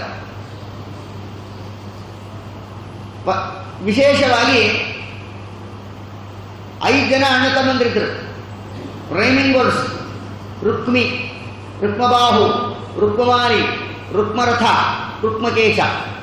ಭೀಷ್ಮಕ ಅಂತ ಒಬ್ಬ ಮಹಾರಾಜ ಕುಂಡಿನಪುರದಲ್ಲಿ. ಆ ಭೀಷ್ಮಕ ಮಹಾರಾಜನಿಗೆ 5 ಜನ ಮಕ್ಕಳಿದ್ರು. Rhyming words: Rukmi, Rukmaratha, Rukmavani, Rukmakesha. ಎಲ್ಲ ರುಕ್ಮ ರುಕ್ಮ ರುಕ್ಮ. ರುಕ್ಮಿಣ್ಯೇಶಾಂ ಸ್ವಸಾಸತಿ. ಮಗಳು ಒಬ್ಳು ರುಕ್ಮಿಣಿ, ರುಕ್ಮಿಣಿ. ಇಷ್ಟು ಜನ ಮಕ್ಕಳು. ರುಕ್ಮಿಣೀ ದೇವಿಯನ್ನ ಶಿಶುಪಾಲನ ಕೊಟ್ಟು ಲಗ್ನ ಮಾಡಬೇಕು ಅಂತ ವಿಚಾರ ಮಾಡ್ತಿದ್ದಂತೆ. ಇವು ರುಕ್ಮಿ ಇದ್ನಲ್ಲ, ರುಕ್ಮಿಣೀ ದೇವಿ ಅಣ್ಣ, ಅವನು ಜರಾಸಂಧನಿಗೆ, ಶಿಶುಪಾಲ ದಂತವಕ್ರನಿಗೆ, ಸಾಲ್ವನಿಗೆ, ಅವರೆಲ್ಲ ಮಹಾ ದುರ್ಮಾರ್ಗರು. ಅವರಿಗೆ ಇವನು ಬಹಳ ಕ್ಲೋಸೆಸ್ಟ್ ಇದ್ದ. ಇವನು ದುರ್ಮಾರ್ಗನು. ಶಿಶುಪಾಲನಿಗೆ ಕೊಟ್ಟು ಲಗ್ನ ಮಾಡಬೇಕು ಅಂದ್ಕೊಂಡಿದ್ದಂತೆ. ಅನಾಯಾಸವಾಗಿ ಆ ಶಿಶುಪಾಲನಿಂದ ತಪ್ಪಿಸಿ ಅನಾಯಾಸವಾಗಿ ಜಗತ್ಪತಿಯಾದ ಪರಮಾತ್ಮ ಆ ಮಹಾತಾಯಿಯನ್ನು ಕರ್ಕೊಂಡು ಹೋಗಿ ಮಾಂಗಲ್ಯಂ ತಂತುನಾನೇನ ಜಗಜ್ಜೀವನ ಹೇತುನ ಕಂಠೇ ಬದ್ಧ ವಿಷಭಗೆ ಚಿರಂಜೀವ ಮಯಾಸ ಮಾಂಗಲ್ಯದಾನ ಮುಹೂರ್ತೋ ಅತ್ರೋ. ಪರಮಾತ್ಮ ಅನಾಯಾಸವಾಗಿ ರುಕ್ಮಿಣೀ ದೇವಿಗೆ ಮಾಂಗಲ್ಯವನ್ನು ಕಟ್ಟಿದ್ದಾನಂತೆ. ಪರಮಾತ್ಮ ಲಗ್ನ ಮಾಡಿಕೊಂಡಾನೆ. ಎಷ್ಟು ಲಗ್ನ ಮಾಡ್ಕೊಂಡ ಗೊತ್ತಾ? 16,108 ಜನ ಲಗ್ನ. ಮಕ್ಕಳನ್ನು ಪಡೆದಂತೆ ದೇವರು. ಮಕ್ಕಳು ಹೇಗೆ ಹುಟ್ಟಿದವು ಪರಮಾತ್ಮನಿಗೆ ಅಂದರೆ ಯೂನಿಫಾರ್ಮ್ ಟೈಪ್ ಮಕ್ಕಳು. 16,108 ಜನ ಹೆಂಡತಿಯರು.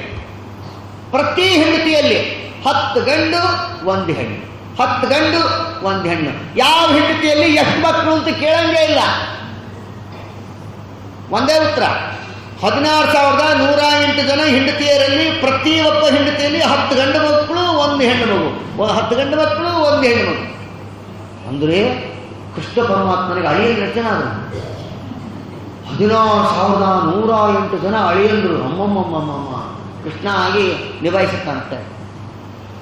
ಇನ್ನು ಈಗಿನ ಕಾಲಕ್ಕೆ ಒಂದು ಅಳಿಯನ್ನ ಕಂಟ್ರೋಲ್ ಮಾಡೋ ಅಷ್ಟೊತ್ತಿಗೆ ಅತ್ತಿ ಮಾವನ ಕತ್ತಿ ಮಾತುಕತೆ ಆಗ್ಬಿಟ್ಟಿರ್ತಾರೆ. ಒಬ್ಬ ಅಳಿಯನ್ನ ಮಾಡೋ ಅಷ್ಟೊತ್ತಿಗೆ ಇಲ್ಲಿ 16,108 ಜನ ಅಳಿಯಂದ್ರು. ಅವ್ರ ಅಪ್ಪ ಅಮ್ಮ, ಅವ್ರ ಅಕ್ಕಂಗೆ ಅವಾಗೆಲ್ಲ ಹೇಳ್ತೀವಿ, ಅವಾಗೆಲ್ಲ ಉಪನ್ಯಾಸದಲ್ಲಿ ಹೇಳ್ತಾ ಇರ್ತೀವಿ ನಾವು. ಆಗಿನ ಕಾಲಕ್ಕೆಲ್ಲ ಡಜನ್ ಗಟ್ಟಲೆ ಮಕ್ಕಳು. ಈ ಕಲಿಯುಗದಲ್ಲಿ ಇವರು KG ಸ್ಟಾರ್ಟ್ ಆಗಿದೆ, ಪೌಂಡ್ ಸ್ಟಾರ್ಟ್ ಆಗಿದೆ ಅಷ್ಟೇ. ಆದ್ದರಿಂದ ವಿಶೇಷವಾಗಿ ಎಂಥ ದೊಡ್ಡ ಸಂಸಾರ. ಪರಮಾತ್ಮನಿಗೆ ಮಕ್ಕಳು, ಮೊಮ್ಮಕ್ಕಳು, ಮರಿಮಕ್ಕಳು, ಕಿರಿಮಕ್ಕಳು, ಗಿರಿಮಕ್ಕಳು ಇವೆಲ್ಲ ಸೇರಿದ್ರೆ ಎಷ್ಟು ಜನ ಇದ್ರು ಪರಮಾತ್ಮನ ಫ್ಯಾಮಿಲಿ. ಅದಕ್ಕೆ ಭಾಗವತ ಹೇಳಿದ್ರು ಅವ್ರು ಎಷ್ಟು ಜನ ಇದ್ರು ಅಂತ ಕೇಳೋದು ಬೇಡ. ಕೃಷ್ಣ ಪರಮಾತ್ಮನ ಮೊಮ್ಮಕ್ಕಳು ಪೈಕಿ ಮೊಮ್ಮಕ್ಕಳು, ಗಿರಿಮಕ್ಕಳು, ಕಿರಿಮಕ್ಕಳೆಲ್ಲ ಇದ್ದಲ್ಲ, ಅವನ್ನೆಲ್ಲ ಅವ್ರದ್ದೇ ಒಂದು ಫ್ಯಾಮಿಲಿದೆ ಒಂದು ಕಾಲೇಜ್ ಓಪನ್ ಮಾಡಿದ್ದಾರೆ, ಯೂನಿವರ್ಸಿಟಿ ಪರಮಾತ್ಮ.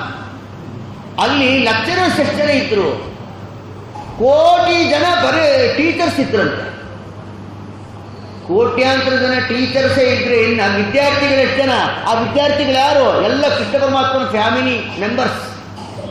ಏನು ದೊಡ್ಡ ಫ್ಯಾಮಿಲಿ ನಮ್ಮಪ್ಪನ ಫ್ಯಾಮಿಲಿ. ಅದಕ್ಕಂತಾರೆ ಸಂಸಾರ ಅಂದರೆ ನಮ್ಮಪ್ಪಂದೇ. ಸಂಸಾರವೆಂಬಂಥ ಭಾಗ್ಯವಿರಲಿ ಕಂಸಾರಿ ನೆನೆವೆಂಬ ಸೌಭಾಗ್ಯವಿರಲಿ ಅಂತ ವಿಶಿಷ್ಟ ಸಂಸಾರ ಪರಮಾತ್ಮಂದು. ಸಂಸಾರ ಅಂದರೆ ನಾವು ಮಾಡ್ತೀವಲ್ಲ ಆ ಸಂಸಾರ ಅಲ್ಲ ಸ್ವಾಮಿಗೆ. ಆ ಸಮಂತ ಸಮ್ಯಕ್ ಸಾರ ನಮ್ದೆಲ್ಲ SOME ಸಂಸಾರ ಅಷ್ಟೇ ನಮ್ಮ ಯೋಗ್ಯತೆ. ಈ ರೀತಿಯಾಗಿ ಅಂತಹ ವಿಶಿಷ್ಟರಾದ ಸರ್ವೋತ್ತಮನಾದ ಪರಮಾತ್ಮನು ಈ ರೀತಿ ವಿವಾಹ ಮಾಡಿಕೊಂಡು ತನ್ನ ವೈಭವವನ್ನು ತೋರಿಸ್ತಾ ಆಮೇಲೆ ಇದೇ ಮುಂದೆ ಏಕಾದಶ ಸ್ಕಂದದಲ್ಲಿ ಅನೇಕ ತತ್ವಜ್ಞಾನಗಳ 24 ಗುರುಗಳ ವಿಚಾರವನ್ನು ಹಂಸಾಖ್ಯಾನವನ್ನು ವಿಶೇಷವಾಗಿ ಉಪದೇಶ ಮಾಡ್ತಾ ಇನ್ನು ದ್ವಾದಶ ಸ್ಕಂದದಲ್ಲಿ ಭವಿಷ್ಯತ್ ರಾಜರ ಕಥೆಗಳನ್ನು, ಆಮೇಲೆ ಪರಮಾತ್ಮನ ಅನುಗ್ರಹದಿಂದ ಶುಕಾಚಾರ್ಯರಿಂದ ಉಪದಿಷ್ಟರಾದ ಪರೀಕ್ಷಿತ್ ಮಹಾರಾಜರಿಗೆ ವಿಮಾನವೇ ಬಂದು ವೈಕುಂಠಕ್ಕೆ ಪ್ರಯಾಣ ಮಾಡಿದ್ದಾರೆ ಅಂತ ಹೇಳ್ತಾ ಆಮೇಲೆ ಮಾರ್ಕಂಡೇಯರ ಚರಿತ್ರೆಯನ್ನು ಹೇಳಿ ವಿಶೇಷವಾಗಿ ಆ ಮಾರ್ಕಂಡೇಯರ ಚರಿತ್ರೆಯೊಂದಿಗೆ ನಮ್ಮ ಶ್ರೀಮದ್ ಭಾಗವತ ಕಥಾ ನಿರೂಪಣವನ್ನು ವಿಶೇಷವಾಗಿ ಮಾಡಿ ನಮ್ಮ ಶುಕಾಚಾರ್ಯರ ಶ್ರೀಮದ್ ಭಾಗವತ ಸಪ್ತಾಹದಲ್ಲಿ ಇಲ್ಲಂತಾರೆ ವಿಶೇಷವಾಗಿ ಉಪಚಿತರ್ವಶಕ್ತಿಭಿ ಅಂತ ಜನ್ಮಾದ್ಯಸ್ಯಯುತಃ ಅನ್ವಯಾಚಿತರತಶ್ಚ ಅಂತ ಶ್ರೀಮದ್ ಭಾಗವತ ಪ್ರಾರಂಭವಾಗಿದೆ. ಮತ್ತೆ ಕೊನೆಗೇನು? ಸುರಋಷಭಾಯ ನಮಸ್ಸನಾತನಾಯ. ಜನ್ಮಾದ್ಯಸ್ಯಯುತಃ ಅನ್ವಯಾತ್ ಅಂತ ಪ್ರಾರಂಭ ಆಗುತ್ತೆ ಶ್ರೀಮದ್ ಭಾಗವತ. ಜಕಾರ ಜಾ ಜನ್ಮಾದ್ಯಸ್ಯ, ಸುರಋಷಭಾಯ ನಮಸ್ಸನಾತನಾಯ, ಕೊನೆಯ ಅಕ್ಷರ ಯಾ, ಮೊದಲನೇದು ಜಾ, ಎರಡು ಸೇರಿಸಿದ್ರೆ ಜಯ. ಯಾರು ಭಾಗವತವನ್ನು ಕೇಳ್ತಾರೋ ಅವರಿಗೆ ಜಯ ನಿಶ್ಚಯ. ಜಯ ಅಂದ್ರೇನು? ಮೋಕ್ಷ ಅಂತ ಅರ್ಥ. ಜಯಪತ್ರಿಕೆಯ ಕೊಡಿಸುವ ಅಂತ ಟೀಕಾರಾಯರಲ್ಲಿ ಸ್ತೋತ್ರ ಮಾಡೋ ಕಾಲಕ್ಕೆ ಅಂತಾರೆ. ಜಯಪತ್ರಿಕೆ ಅಂದರೆ ಮೋಕ್ಷದ ಪತ್ರಿಕೆ ಅಂತ ಅರ್ಥ. ಇಂಥ ಸರ್ವೋತ್ತಮನಾದ ಗುಣಪರಿಪೂರ್ಣನಾದ ದೋಷದೂರನಾದ ನಿರ್ದುಷ್ಟನಾದ ಸರ್ವೋತ್ಕೃಷ್ಟನಾದ ಸರ್ವೋತ್ತಮನಾದ ಪರಮಾತ್ಮನನ್ನು ಕೊಂಡಾಡ್ತಾ ಭಾಗವತ ಶಾಸ್ತ್ರದಲ್ಲಿ ಇಷ್ಟು ಕೊಂಡಾಡುವುದರ ಜೊತೆಗೆ ನಮ್ಮ ಕನಕದಾಸರು ಒಂದು ಮುಂಡಿಗೆಯಲ್ಲಿ ಪರಮಾತ್ಮನಿಗೆ ಮಂಗಳವನ್ನು ಹೇಳ್ತಾರೆ. ಅಂಧಕ ನನುಜನ ಕಂದನ ತಂದೆಯ ಕೊಂದನ ಶಿರದಲ್ಲಿ ನಿಂದವನ ಚಂದದಿ ಪಡೆದನ ನಂದನೆಗಳನವಿಂದ ಧರಿಸಿದ ಮುಕುಂದನಿಗೆ ಮಂಗಲಂ ಜಯ ಮಂಗಲಂ. ಅಂಧಕನ ಧೃತರಾಷ್ಟ್ರ, ಅನುಜನ ಪಾಂಡುರಾಜನ, ಕಂದನ ಅಂಧಕನ ಅನುಜನ ಕಂದನ, ಅಂಧಕನ ಧೃತರಾಷ್ಟ್ರನ, ಅನುಜನ ಪಾಂಡುರಾಜನ, ಕಂದನ ಧರ್ಮರಾಜನ, ತಂದೆಯ ಯಮಧರ್ಮರಾಜನ, ಕೊಂದನ ನಿಗ್ರಹ ಮಾಡಿದವರು ಮಹಾರುದ್ರ ದೇವರ ಶಿರದಲ್ಲಿ ನಿಂದವನ. ಮಹಾರುದ್ರ ದೇವರ ತಲೆಯಲ್ಲಿ ಯಾರಿದ್ದಾರೆ? ಚಂದ್ರನ. ಚಂದದಿ ಪಡೆದನ. ಚಂದ್ರ ಹುಟ್ಟಿದ್ದಲ್ಲಿ ಸಮುದ್ರದಲ್ಲಿ. ಸಮುದ್ರರಾಜನ ನಂದನೆಯಳ. ಸಮುದ್ರರಾಜನ ಮಗಳಾರು? ಲಕ್ಷ್ಮೀದೇವಿಯ ಪಾಣಿಗ್ರಹಣ ಮಾಡಿಕೊಂಡ ಕೃಷ್ಣ ಮಂಗಲಂ ಜಯಮಂಗಲಂ ಅಂತಂದ್ರು. ರಥವನ ಧರಿಸುವ ಪಥದಲ್ಲಿ ತಿರುಗುವ ಸುತನಿಗೆ ಶಾಪವನಿತ್ತವನ, ಖತಿಯನ್ನು ತಡೆದನ ಸತಿಯ ಜನನಿ ಸುತ ಸತಿಯರ ನಾಳಿದ ಚತುರನಿಗೆ ಮಂಗಲಂ ಜಯ ಮಂಗಲಂ. ರಥವನಡಲಿ ಸುರಪಥ ಅಂದರೆ ಆಕಾಶ. ಆಕಾಶದಲ್ಲಿ ಸುರಪಥದಲ್ಲಿ ತಿರುಗುವ ಸೂರ್ಯನ ಸುತನಿಗೆ ಕರ್ಣನಿಗೆ ಶಾಪವನಿತ್ತವನ. ಕರ್ಣನಿಗೆ ಶಾಪ ಕೊಟ್ಟವರು ಯಾರು? ಪರಶುರಾಮ ದೇವರು. ಖತಿಯನ್ನು ತಡೆದನ. ಪರಶುರಾಮ ದೇವರ ಕೈಯಲ್ಲಿದ್ದ ವಿಷ್ಣುಧನಸ್ಸನ್ನು ಧರಿಸಿದವರು ಯಾರು? ರಾಮಚಂದ್ರ ದೇವರು.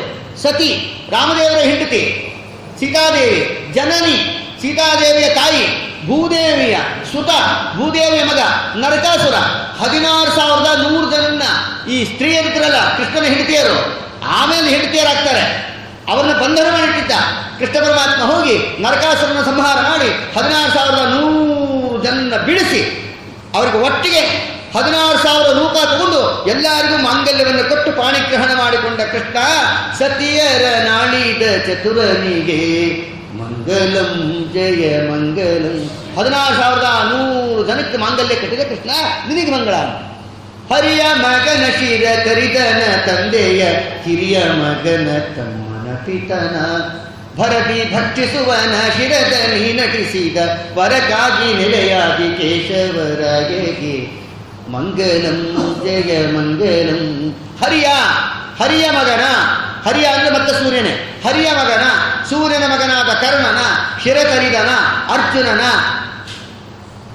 ಹರಿಯ ಮಗನ ಶಿರತರಿದನ ತಂದೆಯ ಪಾಂಡುರಾಜನ ಹಿರಿಯ ಮಗನ ಧರ್ಮರಾಜನ ತಮ್ಮನ ಭೀಮಸೇನ ದೇವರ ಪಿತನ ಮೂಲ ರೂಪ. ಭೀಮಸೇನ ದೇವರ ಮೂಲ ರೂಪ ಯಾವುದು? ವಾಯು. ಭರತಿ ಭಕ್ಷಿಸುವನ ಆ ವಾಯುವನ್ನೇ ಆಹಾರವಾಗಿ ಉಳ್ಳ ಯಾರು? ವಾಯುವನ್ನೇ ಆಹಾರವಾಗಿ ಉಳ್ಳ ಕಾಳಿಂಗನ ಶಿರದಲ್ಲಿ ನಟಿಸಿದವರಕ್ಕಾಗಿ ನೆಲೆಯಾದಿ ಕೇಶವರಾಯಗೆ. ಕಾಳಿಂಗ ಮರ್ದನ ಮಾಡಿದ ಕೃಷ್ಣ, ನೆರೆಯಾದಿ ಕೇಶವ ನಿನಗೆ ಮಂಗಳ, ನಿನಗೆ ಮಂಗಳ.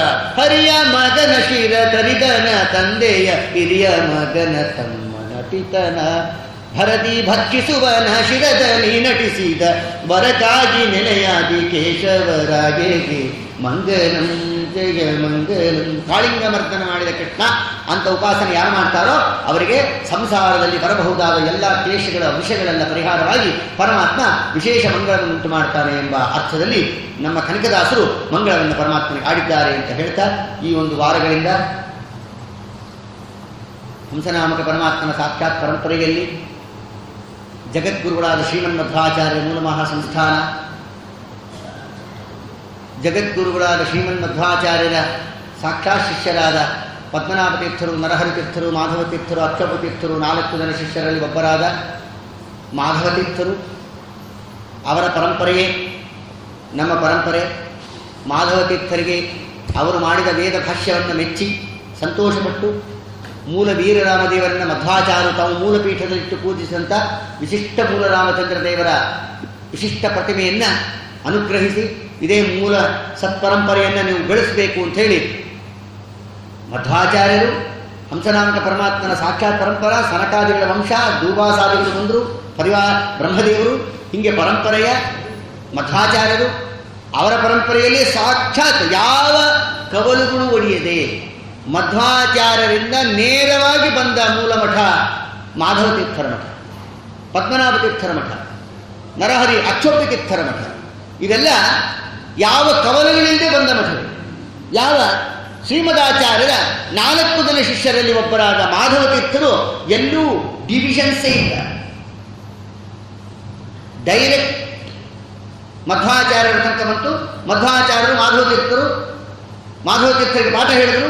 ಮಾಧವ ತೀರ್ಥರು ಸಾಕ್ಷಾತ್ ಶಿಷ್ಯರು ಮಧ್ವಾಚಾರ್ಯರಿಗೆ ಅವರಿಗೆ ವೀರರಾಮದೇವರನ್ನ ಕೊಟ್ಟು ಅನುಗ್ರಹಿಸಿದ್ರು. ನಿಮ್ಮ ಮೂಲ ಸತ್ಪರಂಪರೆಯನ್ನು ಬೆಳೆಸಿರಿ ಎಂದರು.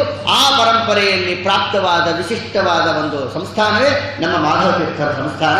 ಮಾಧವ ತೀರ್ಥರಿಂದ ನಮ್ಮ ಗುರುಗಳು ಮಧ್ವಾಚಾರ್ಯರಿಂದ ಪ್ರಾರಂಭ ಮಾಡಿಕೊಂಡ್ರೆ ನಮ್ಮ ಗುರುಗಳು 25ನೇ ಯತಿಗಳು, ನಮ್ಮ ಸ್ವರೂಪಧಾರಕ ಗುರುಗಳು, ನಾವು 26ನೇ ಯತಿಗಳು ಈ ಪರಂಪರೆಯಲ್ಲಿ ಮಾಧವ ತೀರ್ಥರ ಮೂಲ ಮಹಾಸಂಸ್ಥಾನದಲ್ಲಿ. ಇಲ್ಲಿ ನಮ್ಮ ಗುಲ್ಬರ್ಗ ಕ್ಷೇತ್ರದ ನವಲಿ ಕೃಷ್ಣಾಚಾರ ಪರಿಚಯ ಮಾಡಿಸಬೇಕಾದ್ದೇ ಇಲ್ಲ. ಯಾರು ಎಲ್ಲಿ ಹೋದರೂ ನವಲಿ ಕೃಷ್ಣಾಚಾರ ಇಡೀ ಗುಲ್ಬರ್ಗದಲ್ಲಿ ವ್ಯಾಪಿಸ್ಕೊಂಡ್ಬಿಟ್ಟಾರೆ. ನಿಜವಾಗಲೂ ಪಾಪ ನಿಜ ಹೇಳಬೇಕು ಅಂದರೆ ಆ ವಯಸ್ಸಿಗೆ ನವಲಿ ಕೃಷ್ಣಾಚಾರ್ಯರು ಹುಡುಗರಿಗಿಂತ ಜೋರಾಗೇ ಇರ್ತಾರೆ. ಇನ್ನು ಹುಡುಗರೇ ಮೈಗಡರಷ್ಟೇ. 70 ವರ್ಷಕ್ಕೆ ಬಂದರೂ ಕೂಡ ಇನ್ನು 17 ವರ್ಷದ ಹುಡುಗರು ಥರ ಓಡಾಡ್ತಾರೆ ಅಂತಂದರೆ ನಿಜವಾಗಲೂ ಅವರಿಗೆ ದೇವರು 100 ವರ್ಷ ಆಯುಷ್ಯ ಕೊಟ್ಟು ಆರೋಗ್ಯವೂ ಕೊಟ್ಟು ಇದೇ ರೀತಿಯಾಗಿ ವಿಶೇಷವಾಗಿ ಇಂಥ ಧರ್ಮ ಕಾರ್ಯಗಳನ್ನು ನಿರಂತರ ಮಾಡಿಸುವಂತೆ ಆಗಲಿ ಅಂತ ವಿಚಾರ ತಿಳಿಸ್ತಾ, ಮತ್ತು ರಾಘವೇಂದ್ರ ಮಠೀಯ ವೇದಾಂತ ವಿದ್ಯಾಸಮಾಸನಾಧೀಶರು ಅಂಥೇಳಿ ನಮ್ಮ ಸ್ನೇಹಿತರೂ ಆದ ಸುಬುಧೇಂದ್ರ ತೀರ್ಥರ ಆಜ್ಞಾನುಸಾರವಾಗಿ ಶ್ರೀಮಠದಲ್ಲಿ ಈ ಒಂದು ಜ್ಞಾನಸೂತ್ರ ನಡೆದಿದೆ. ನಮ್ಮ ಮ್ಯಾನೇಜರ್ ಕೂಡ ಅಷ್ಟೇ, ಗುರಾಚಾರ್ಯ. ಸಾಮಾನ್ಯ ಮ್ಯಾನೇಜರ್ ಅಂದರೆ ಹೆಂಗಿರ್ತಾರೆ ಅಂತ ನಿಮಗೆಲ್ಲ ಗೊತ್ತಿರ್ತದೆ. ಈ 2 ದಿವಸದಿಂದ ಮೂಲವೀರರಾಮದೇವರಿಗೆ ಅಡುಗೆ ಕೂಡ ಮಾಡಿದ್ದಾರೆ. ಮ್ಯಾನೇಜರ್ ಜಗತ್ತಿನಲ್ಲಿ ಯಾವ ಮ್ಯಾನೇಜರು ಅಡುಗೆ ಮಾಡೋದು ಅವ್ರು ಮಾಡಿದ್ದಾರೆ. ನಿಜವಾಗ್ಲೂ ಅದೊಂದು ವಿಶಿಷ್ಟ ಸೇವಾ, ರಾಮದೇವರ ಸೇವಾ. ಅದಕ್ಕೆ ಪ್ರಾಮಾಣಿಕವಾಗಿ ಯಾರು ದೇವರ ಸೇವೆಯನ್ನು ಮಾಡ್ತಾರೋ ಅದಕ್ಕೆ ತಕ್ಕ ಫಲ ಬೆಳೆದಿತ್ತು. ಒಳ್ಳೆ ಕಾರ್ಯಕ್ಕೆ ಒಳ್ಳೆ ಫಲ ಇದ್ದೇ ಇರುತ್ತೆ. ನದೇವ ದೋಷಣಂ ಪ್ರಥಾ ಅಂತ ಶಾಸ್ತ್ರ ತಿಳಿಸುತ್ತೆ. ಆದ್ದರಿಂದ ಇಂತಹ ವಿಶೇಷವಾದ ಗುಲ್ಬರ್ಗ ನಗರಕ್ಕೆ ನಾವು ಚಿರಪರಿಚಿತರಾಗಿದ್ದರೂ ಕೂಡ 3 ಆಶ್ರಮದಿಂದಲೂ ನಮಗೆ ಗುಲ್ಬರ್ಗ ಕ್ಷೇತ್ರದ ಭಕ್ತರು ಕರೆಸ್ತಾ ಇದ್ದಾರೆ. ಹಿಂದಿನ ಜನಗಳಲ್ಲೂ ಕಳಿಸಿದ್ರು, ಅದರ ಹಿಂದಿನ ಜನಗಳಲ್ಲೂ ಕರೆಸಿದ್ರು. ಆದ್ದರಿಂದ ಅದಕ್ಕೆ ನಮ್ಮ ಆತ್ಮೀಯರಾದ ಹರಿವಾರ ಸ್ವಾಮಿಗಳು ಬಹಳ ತಮಾಷೆಯಾಗಿ ಹೇಳಿದ್ರು. ನಮಗೆ ಹರಿವಾರ ಸ್ವಾಮಿಗಳು ಹೇಳಿದರು, ಸ್ವಾಮಿ ನಿಮ್ಮ ಹೆಸರು ನೆನಪಿಟ್ಕೊಳ್ಳೋದ್ರೆ ನನಗೆ ಒಂದು ಸ್ವಲ್ಪ ಕಷ್ಟ ಆಗಿತ್ತು. ಯಾಕೆಂದರೆ ಮುರಳೀಧರಾಚಾರ್ಯ ಕರಿತಾ ಇದ್ವಿ, ಇದ್ದಕ್ಕಿದ್ದಂತೆ ತ್ರಿವಿಕ್ರಮ್ ತೀರ್ಥ ಆಗಿದ್ವಿ. ಆವಾಗ ಅದನ್ನು ಸ್ವಲ್ಪ ದಿವಸ ಕರೆದ್ವಿ, ಈಗ ಇದ್ದಕ್ಕಿದ್ದಂತೆ ಮತ್ತೆ ಹೆಸರು ಚೇಂಜ್ ಆಗಿಬಿಟ್ಟಿದೆ. ವಿದ್ಯಾಸಿಂಧು ಮಾಧವ ತೀರ್ಥರು ಮತ್ತೆ ದೇವರ ದಯ, ಈ ಹೆಸರು ಚೇಂಜ್ ಆಗಿಲ್ಲ, ಇದೇ ಪರ್ಮನೆಂಟ್ ಆಗಿರುತ್ತೆ ಯಥಾಪ್ರಕಾರವಾಗಿ. ಅಂತೂ ಪರಿವಾರಗಳು ಕಾಂಚೀಪುರದಲ್ಲಿ ಅಲ್ಲಿ ಯಾವ ಶ್ರೀಮನ್ಯಾಯಸುಧಾ ಸಭೆಯಲ್ಲಿ ನಮಗೂ ಅವ್ರಿಗೂ ಭೇಟಿಯಾಗಿತ್ತು. ಆವಾಗ ಈ ಚಮತ್ಕಾರವಾಗಿ ಈ ತಮಾಷೆಯನ್ನು ಮಾಡಿಕೊಡೋರು ಹೇಳಲಿಕ್ಕೆ ಇಷ್ಟಪಡ್ತೀನಿ. ಈ ರೀತಿಯಾಗಿ ಗುಲ್ಬರ್ಗ ನಗರದ ಕ್ಷೇತ್ರದಲ್ಲಿ ಎಲ್ಲರೂ ಈ ಒಂದು ಕಾರ್ಯಕ್ರಮಕ್ಕೆ ಪಾಲ್ಗೊಂಡು ಮಾಡ್ತಾ ಇರುವಂತೆ ಎಲ್ಲರಿಗೂ ಆಯುಷ್ಯ ಆರೋಗ್ಯ ಸಂಪತ್ತು ವಿಶೇಷವಾಗಿ ಪರಮಾತ್ಮ ಅನುಗ್ರಹಿಸಿ ಅಂತ ಹೇಳ್ತಾ, ಮತ್ತು ಜೊತೆಗೆ ನಮ್ಮ ಆಸ್ಥಾನ ಸರ್ವಾಧಿಕಾರಿಗಳು ಸಮೀರಾಚಾರ್ಯರು ಕೂಡ ನಮ್ಮ ಜೊತೆಗೆ ಬರಬೇಕು ಅಂತಲೇ ನಾವು ಕರ್ಕೊಂಡ್ಬಂದ್ವಿ. ಯಾಕೆಂದರೆ ಉತ್ತರ ಕರ್ನಾಟಕದಲ್ಲಿ ನಮ್ಮ ಶ್ರೀಮಠ ಮೂಲಮಠ ಆಚಾರ್ಯರ ಪೀಠ ಶ್ರೀಮದಾಚಾರ್ಯರ ಸಾಕ್ಷಾತ್ ಪರಂಪರೆಯಲ್ಲಿ ಬಂದ ಒಂದು ವಿಶಿಷ್ಟವಾದ ಒಂದು ಮಠ ಅನ್ನುವ ಪರಿಚಯ ತುಂಬ ಕಡಿಮೆ, ಅದರಲ್ಲೂ ಉತ್ತರ ಕರ್ನಾಟಕದಲ್ಲಿ ಸ್ವಲ್ಪ ಕಡಿಮೆ ಇದೆ. ಅದಕ್ಕೋಸ್ಕರ ನಾವೆಲ್ಲ ಸ್ವಲ್ಪ ಸಂಚಾರ ಮಾಡಿ ನಮ್ಮದು ನಾವೇನು ಹೆಚ್ಚು ಕೆಲಸ ಮಾಡಬೇಕಾಗಿಲ್ಲ. ಇದು ಮೂಲಮಠ ಅನ್ನೋದು ಸಿದ್ಧಾಂತ, ಅದನ್ನು ಜನಗಳಿಗೆ ಹೇಳೋದು ಒಂದು ಕೆಲಸ ಅಷ್ಟೇ. ಅದೊಂದು ಹೇಳಿಕೊಂಡು ನಮ್ಮ ಮಠದ ವೈಶಿಷ್ಟ್ಯತೆಯನ್ನು ತಿಳಿಸಿಕೊಡಬೇಕು ಅನ್ನೋ ಕಾರಣಕ್ಕೋಸ್ಕರನೇ ನಮ್ಮ ಜೊತೆಗೆ ನಮ್ಮ ಸ್ವರೂಪೋದ್ಧಾರಕ ಗುರುಗಳ ಶ್ರೀಪಾದ ಪುತ್ರರು, ವಿದ್ವಾಂಸರು, ಕಂಬಾಲ್ ರಾಮಚಂದ್ರ ತೀರ್ಥವಂತ ಮಹಾಜ್ಞಾನಿಗಳ ವಂಶಸ್ಥರು, ಸ್ವಯಂ ವಿದ್ವಾಂಸರು ಆಗಿದ್ದಾರೆ, ಸದಾಚಾರಿಗಳಾಗಿದ್ದಾರೆ, ಒಳ್ಳೆಯ ಉಪನ್ಯಾಸಕರು ಅಂತ ಈ ಒಂದು ವಾರದಿಂದ ನೀವೇ ಕೇಳ್ತೀರಿ, ನಾನೇ ಹೇಳೋದು ಬೇಕಾಗಿಲ್ಲ.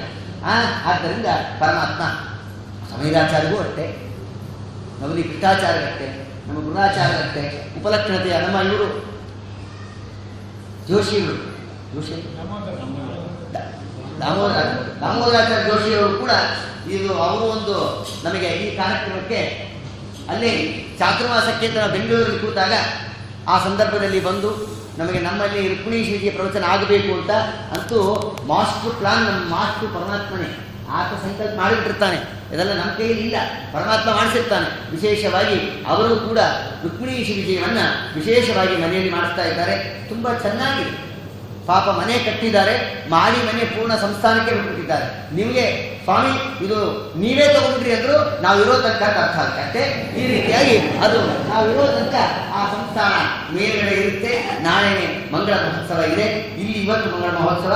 ಅಲ್ಲಿ ಮಂಗಳಕ್ಕೆ ಆಗಮಿಸಿದಂಥ ಪ್ರತ್ಯಕ್ಷವಾಗಿ ಪರೋಕ್ಷವಾಗಿ ಎಲ್ಲ ರೀತಿಯಿಂದ ಕಾರಣೀಭೂತರಾದ ಎಲ್ಲ ಭಕ್ತರಿಗೂ ಆಯುಷ್ಯ ಆರೋಗ್ಯ ಸಂಪತ್ತು ಕೊಡುವುದರ ಜೊತೆಗೆ ಅಪೇಕ್ಷಿತ ಫಲಗಳನ್ನು ಪೂರ್ಣ ಮಾಡುವುದರ ಜೊತೆಗೆ ಮುಖ್ಯವಾಗಿ ಜ್ಞಾನ ಭಕ್ತಿ ವೈರಾಗ್ಯಗಳನ್ನು ಕೊಟ್ಟು ಪರಮಾತ್ಮ ಅನುಗ್ರಹಿಸಲಿ ಅಂತೇಳಿ ಅಸ್ಮತ್ ಗುರುವಂತರ್ಗತ ಶ್ರೀಮದ್ ರಾಘವೇಂದ್ರ ತೀರ್ಥ ಗುರುವಂತರ್ಗತ ಶ್ರೀಮನ್ ಮಾಧವ ತೀರ್ಥ ಗುರುವಂತರ್ಗತ ಭಾರತೀಯ ರಮ ಮುಖ್ಯ ಪ್ರಾಣಾಂತರ್ಗತ ಶ್ರೀಮನ್ ಮೂಲವೀರ ರಾಮಚಂದ್ರ ದೇವರಲ್ಲಿ ಸಮರ್ಪಣೆ ಮಾಡ್ತಾ ಎಲ್ಲರಿಗೂ ಮಂಗಳವಾಗಲಿ ಅಂತ ಹೇಳಿ ಮಧ್ವರಾಜ